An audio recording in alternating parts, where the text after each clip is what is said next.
Karibishe Mheshimiwa Manfredo Fanti, yeye ni balozi wa Umoja wa Ulaya kwa ajili ya salamu zake. Karibu Mheshimiwa.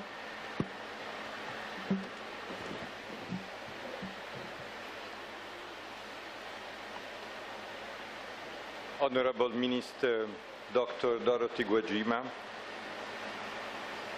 Resident Coordinator of the United Nations Zlatan Milicic, Dr. Marcel Akpovo, the Executive Director, National Coordinator of the Tanzanian Human Rights Defender Coalition, Onesmo Ngurumwa. Ladies and gentlemen, friends, good morning to everybody.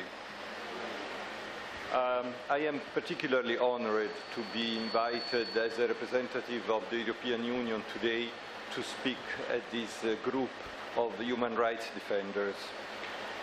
And this is an important day. This is the annual celebration of the International Human Rights Day, and we are concluding the campaign on the 16 days against gender-based violence. Human rights defenders are an essential part of the society. They play a very important role, and the EU cherishes the bond with the community of human rights defenders. It is sharing fundamental values that are universal and unconditional. The European Union is proudly supporting human rights defenders worldwide. Since its launch in 2015, the European Human Rights Defender Mechanism, which is called Protect Defenders, has supported nearly 53,000 human rights defenders and their families who are at risk, and we will continue to do this work. The situation of human rights defenders in any country is quite an accurate indicator of the state of fundamental freedoms, the rule of law, and ultimately of the health of democracy. And we are convinced that truly sustainable development can only take place in democratic societies, in which the public authorities and the bodies detaining economic power, including the big companies, are accountable. Accountability is indeed the key word.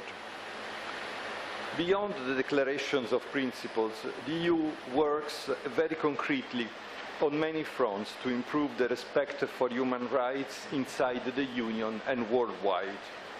We deploy many different instruments: political dialogue with the partner countries, active participation of the EU member states in the Human Rights Council and in the Universal Periodic Reviews. Special unilateral trade concessions apply to countries which have ratified international conventions on human rights, democracy, and protection of the environment. In addition to that, the European Union and its member states provide financial support to NGOs advocating human rights, democracy, and fundamental freedoms, but also give priority to these subjects in their mainstream cooperation programs with the partner states. For instance, here in Tanzania, we are very proud that one of our biggest projects, for an amount of 171 billion shillings, is on gender issues to reduce gender-based violence, empower women in the economy and in the civil life, and our main partner is our Dr. Gwajima, our minister. In Tanzania, human rights defenders are working on many fronts. The country is peaceful and largely secure, which is a very important asset in the region. But there is certainly work to do, and we recognize the role of the Tanzanian Human Rights Defender Coalition as one of the main actors.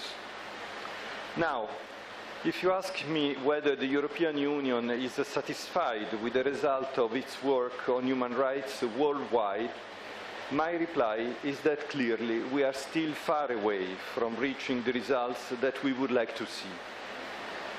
And we do not have the arrogance of considering ourselves as the guardians of human rights. Achieving the respect for human rights is a continuous process that requires all parties to work together. Unfortunately, in the last few years, we are witnessing a regression. For instance, we are currently seeing the highest number of violent conflicts since World War II, and in such conflicts, human rights abuses and add to violations of international humanitarian law. Nonetheless, despite this reality, we must remain positive and engaged. There are, in fact, also positive developments. Here, in Tanzania, there is an opening to debate. Our interlocutors in the civil society and the media tell us that they work in a more favorable environment comparing with the past. These same interlocutors who work to push the boundaries tell us that they do not want us to fight the battles for them, because they do believe that these are their battles, their country and their people. Rather, they expect from the European Union and from the other international partners support and solidarity. And this is what we provide and we will continue to provide.